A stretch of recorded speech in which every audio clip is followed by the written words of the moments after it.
السلام عليكم ورحمة الله وبركاته. بسم الله الرحمن الرحيم. الحمد لله رب العالمين وصلى الله وسلم وبارك على سيدنا ونبينا محمد وعلى آله وصحبه أجمعين. We are discussing the events that took place between the Battle of Al-Ahzab, or the Battle of Khandaq, the Battle of the Trench, and the Treaty of Hudaybiya, and this is in the 6th year after the Hijrah of the Prophet ﷺ.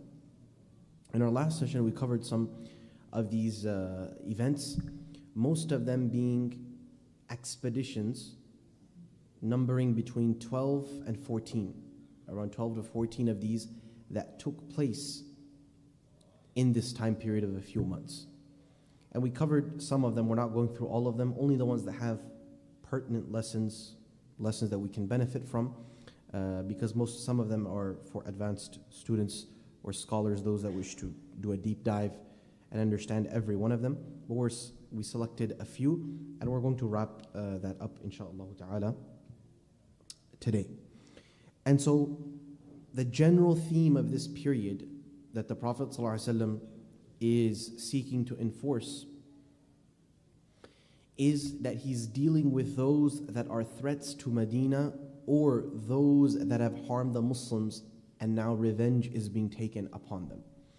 And because of the overall structure of what's been happening, when the Muslims were lax, or when they did not take the preemptive measure, what ended up happening was it would lead to what would happen at Badr, at Uhud, at Khandaq, where literally they would then preempt the Muslims and they would leave nothing in terms of preparing and trying to annihilate the Muslims. And so the Prophet ﷺ, he did not attack any tribe or any people, except that either they planned to attack and information reached him, or B, they were involved in a past or recent battle, and so they had to be dealt with accordingly. Such as the Banu Qurayza, who had betrayed the Muslims and sold them out, they had to be dealt with due to betrayal.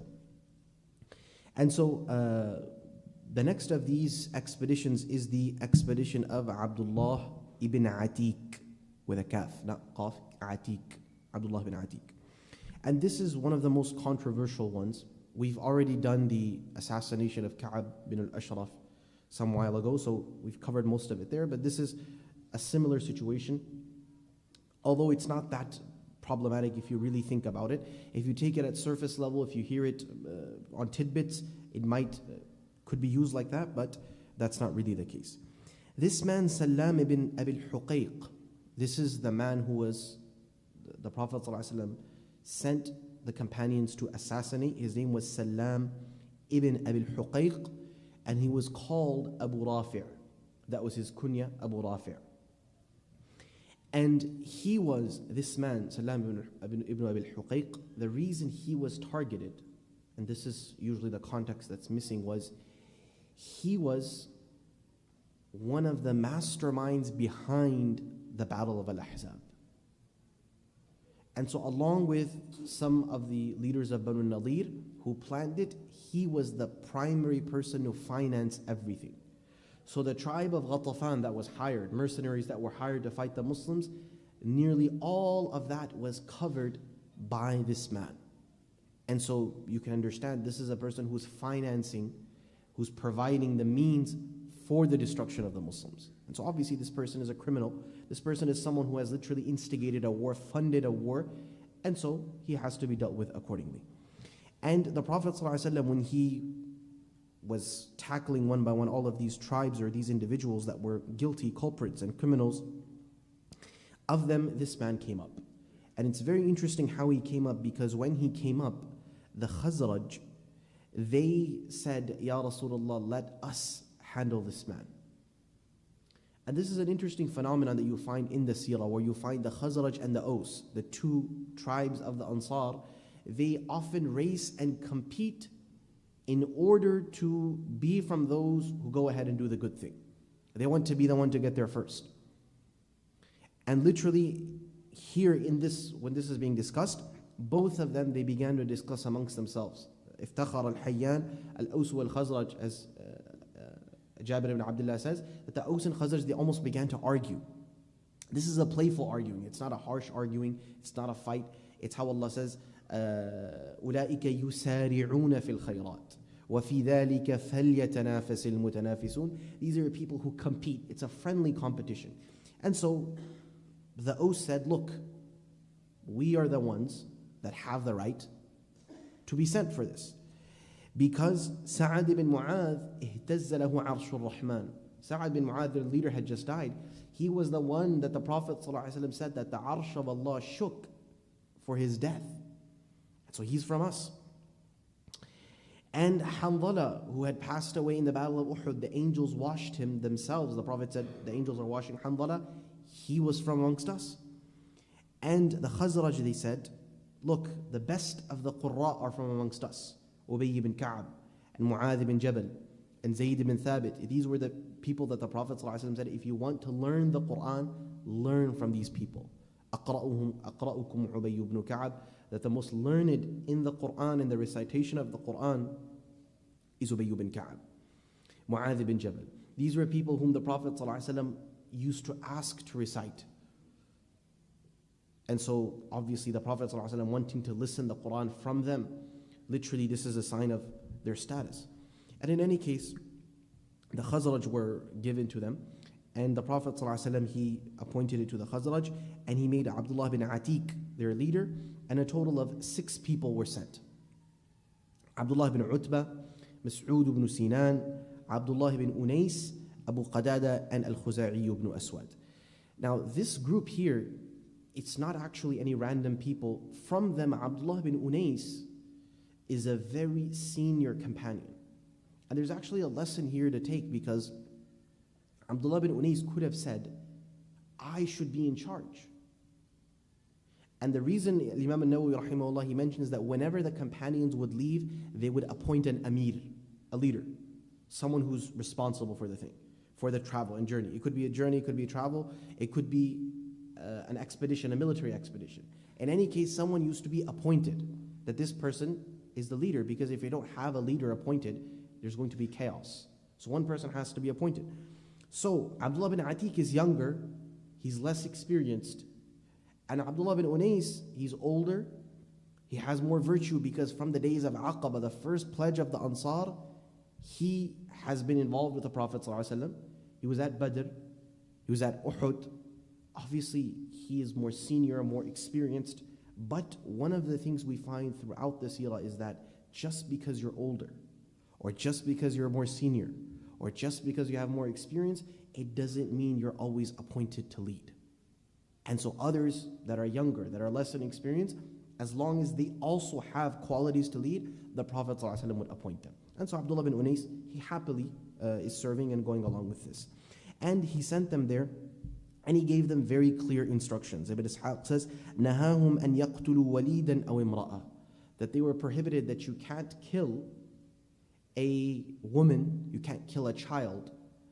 And actually, in some narrations it said that only, similar to with the Banu Qurayza, only the muqatil, only the person who is supposed to fight is supposed to be killed. That's a general rule in warfare. So the Prophet ﷺ, whenever he'd dispatch, he'd say, don't kill a child, and don't kill a woman, and don't kill someone who's not someone who's elderly beyond the age of fighting.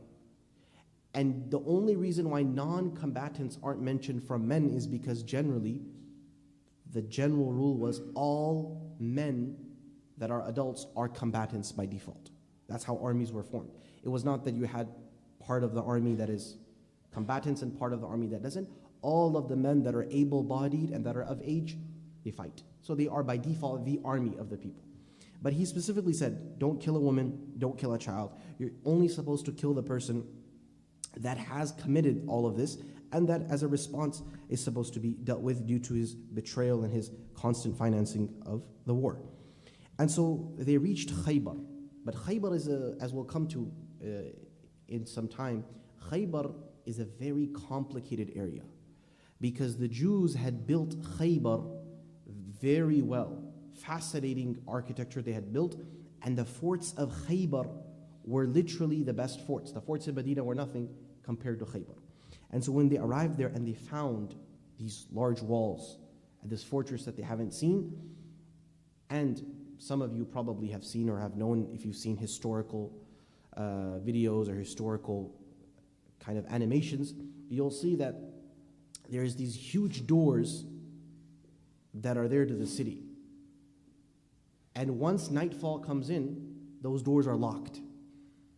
So the doors are locked at nightfall. Nobody enters the city, nobody leaves the city. That's the rule. That's how they used to keep the city safe. And so because he realized that it's now getting dark, Abdullah bin Atiq said, he said, listen, I myself will go. You 5 stay back, I'll go. And so he went to the gate and he saw the gatekeeper about to close the door. It's Maghrib time now. And now if you try to go in, obviously the gatekeeper thinks, who is this person? Where are they coming from? All of that. So he turned his face to the side and he positioned himself as if he's relieving himself. So he covered his face as if he's sitting down to relieve himself. The gatekeeper, literally, the gatekeeper called him and said, Ya Abdullah, if you want, and ironically his name is Abdullah too, but he just said, oh servant of Allah, generally, oh person, oh servant of Allah, if you want to come in now because I'm locking the doors. And so he said, okay. And he said, I just walked in. I walked in and he closed the door behind me and he hung up the keys.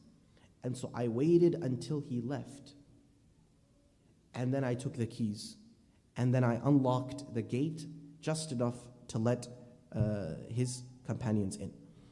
When they went, they didn't target anyone. They went straight for the search and they found Salam ibn Abi al-Huqayq's house. They found it there and they found that he was there sitting with some people late night chatting, just sitting, chatting, having a good time. So they waited until the people left, so he would not threaten or harm any other person. Until everyone had left, they waited for him. Ibn Ishaq says, فَإِذَا هُوَ فِي بَيْتٍ مُظْلِمٍ قَدْ طُفِئَ سِرَاجُهُ وَسَطَ عِيَالِهِ.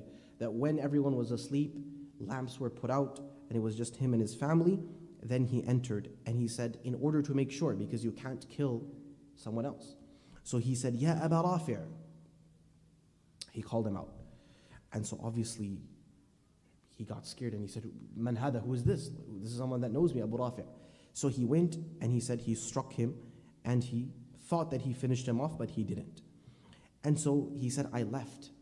And then I came back and I said, Ma hada as-sawtu ya Aba Rafi'. Ya Abu Rafi', whose voice is this? So he said, Li ummika al-wayl. He said that, may your mother be destroyed, may you lose your mother. Don't you know someone has entered into the house and tried to attack me?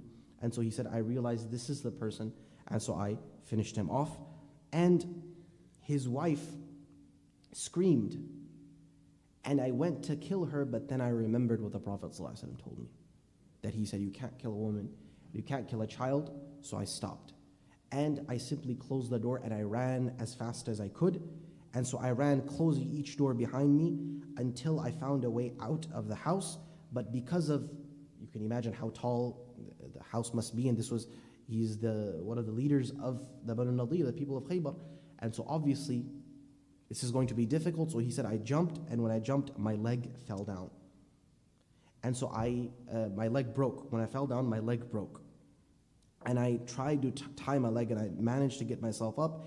And I said, I'll wait till the morning to make sure that this was the right person, to make sure that I killed him.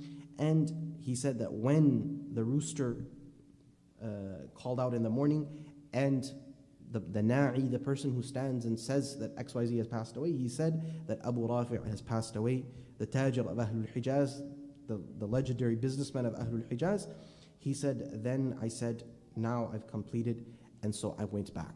And I told the Messenger of Allah ﷺ and the Prophet ﷺ, he said to me, Ubsut rijlak, spread out your leg. And so I spread out my leg, and he wiped it, and the pain that I had went away. And so that's why this is one of those incidents that are soundly, authentically narrated, that are of the miracles of the Prophet ﷺ. And we've covered this in detail many times, that many times Allah Azza wa Jal gives the Prophet ﷺ an ability to enact something that goes against the general rules of how things work, and that's what a miracle is, and we believe in them if they're authentically narrated. And so in this way, Salam ibn Abi al-Huqayq was executed, or you can say assassinated. And this was an assassination, again, as we said. It was not based off of him being a Jew. That's how it's usually presented, because he was a Jew. It wasn't because he was a Jew. It wasn't because he was even from the people of Khaybar, because they did not target anyone from Khaybar. It was specifically this one man who was the organizer, the funder, the biggest donor, and the person who instigated an entire war to kill the Muslims. And so it was specifically targeted for this man, and this was allowed per the common rules of warfare at that time. This was well known. Just as how the Banu Qurayza knew, they didn't object. They knew that if you betray, if you break a treaty, if you sell out someone, then execution is what your punishment is per the dominant law, per how the custom was, and they accepted that, and that was that for their time. The second and the last of these that we're discussing is the Expedition of Al-Khabat. And this is very interesting because of a story that happens. And the background to this Sariyah, this expedition, is that this occurred at a time when the Prophet ﷺ and the companions, they had missed the caravan that was going up north. So if you remember, the Prophet ﷺ had sent Zayd ibn Haritha for the caravan of Quraysh, but he missed it. And instead they got Abu al-As. We covered the story of Abu al-As, the Prophet's son, last week. They got him, they imprisoned him, and he was eventually let go. That caravan is now coming back, and so Abu Ubaidah ibn al-Jarrah is sent by the Prophet ﷺ, along with some companions, numbering between 200 and 300, Umar ibn al-Khattab amongst them, to go and intercept this caravan. And obviously this is a caravan of Quraysh, and the history of Quraysh and why the Muslims can intercept their caravan. It should be clear by now, just everything that we've done in the Seerah, because of what the Quraysh have done, because of the fact that they have literally everything that the Muslims left behind, the Quraysh have taken that for free. They've driven out the Muslims, they've taken their land, their homes. There's nothing left for the Muslims in Mecca if they go back.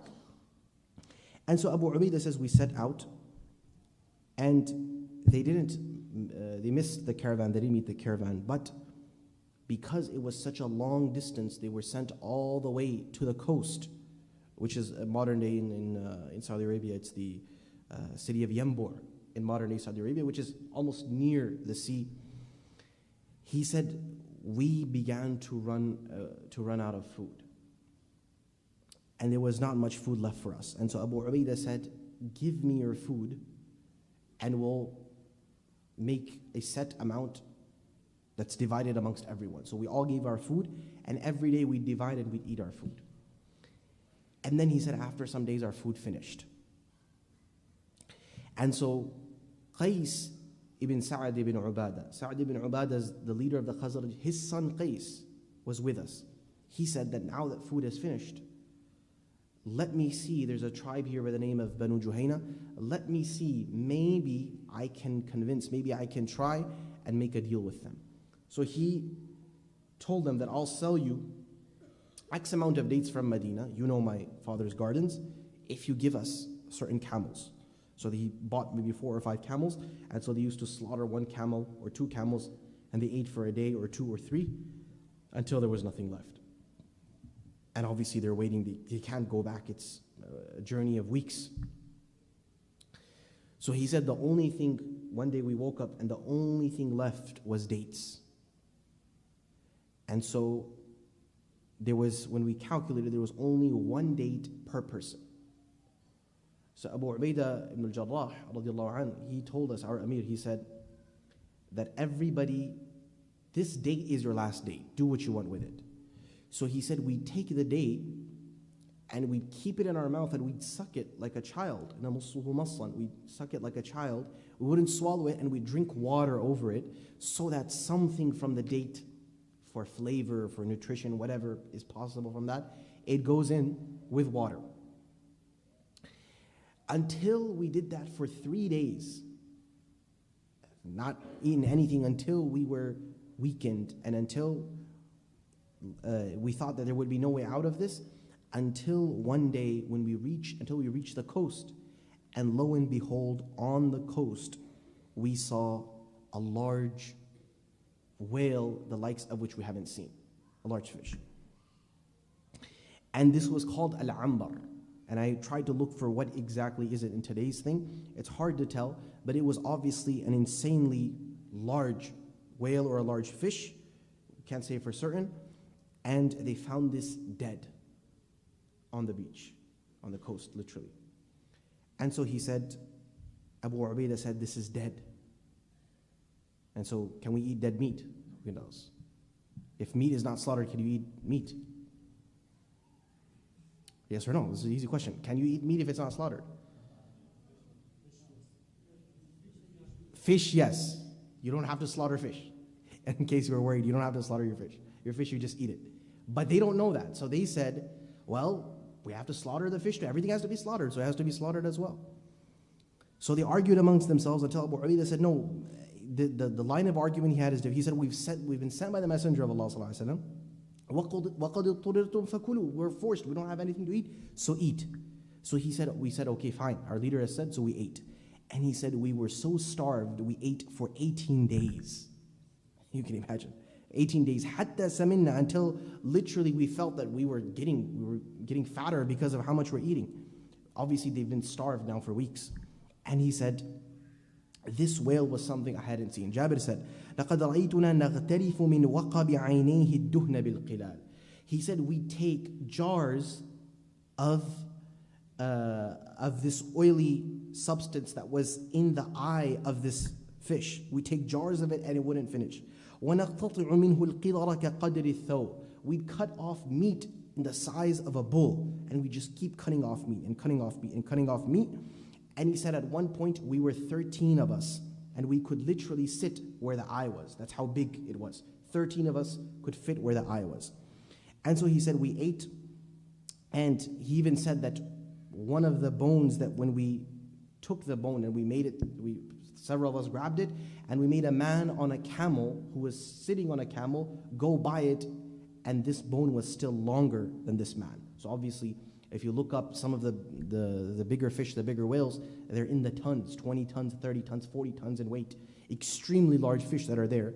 And this was a miracle from Allah that it so happened to be dead there. And so he said we ate and we saved whatever we could, and they would boil or they would use salt to preserve this meat. And that was how, before obviously refrigerators and whatnot, that's how you preserved it.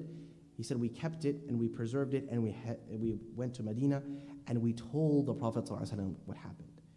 And so he said that this is a mayta, it's a dead animal that Allah has made halal for you. So no, you don't have to slaughter fish. You don't have to slaughter fish, it's made halal for you. So fish, however you find it, if it's dead, you can eat it. هُوَ رِزْقٌ أَخْرَجَهُ اللَّهُ لَكُمْ. This was a special rizq that Allah gave for you because of your starvation. And then he asked them, do you have some so I can taste it too? And this is one of the evidences that the Prophet ﷺ actually liked meat. He liked meat because he asked, هَلْ مَعَكُم مِّن لَحْمِهِ شَيْءٌ فَتُطْعِمُونَ.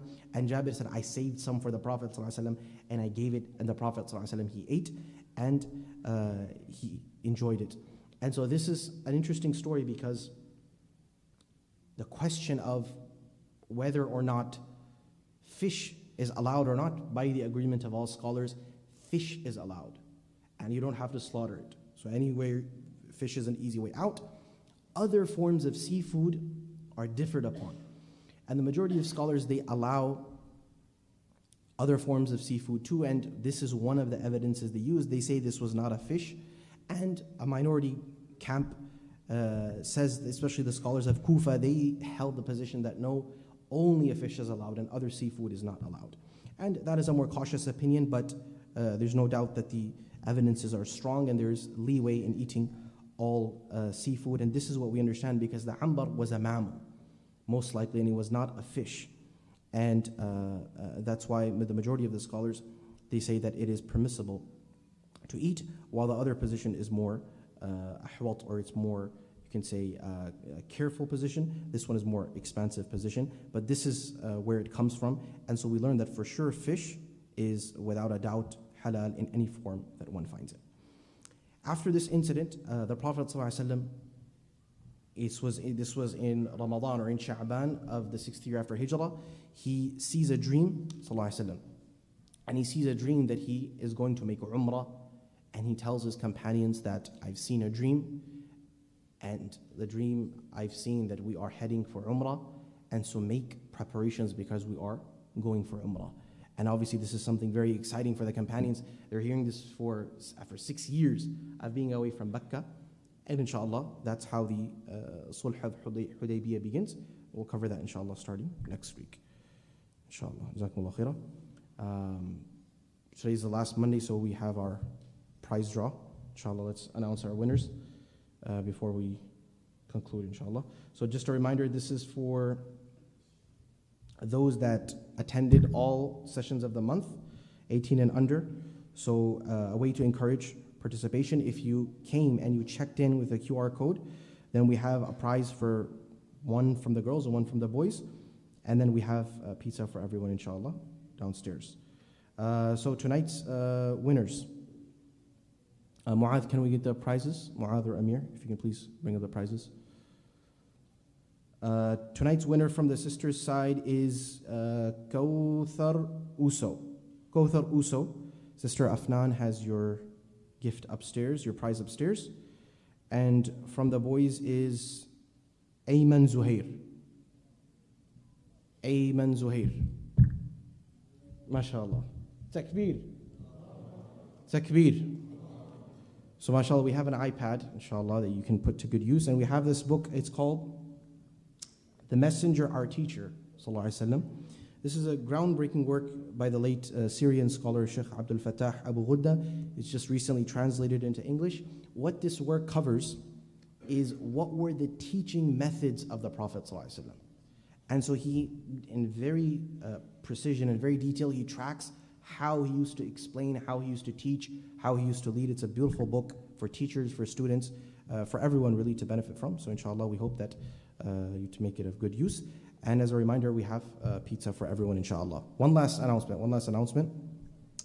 We used to begin every Monday with Quran recitation. And we did that for a while, but it was difficult to coordinate, and so inshallah we're starting again from next week. You'll see an announcement posted, and there will be a number posted where you will send your recitation recording if you'd like to recite. We'll have a few people who will sort through, inshallah. Those that are able to recite well, inshallah, we want to give you the chance to, inshallah, recite, starting from next Monday, inshallah. Jazakumullah khairah.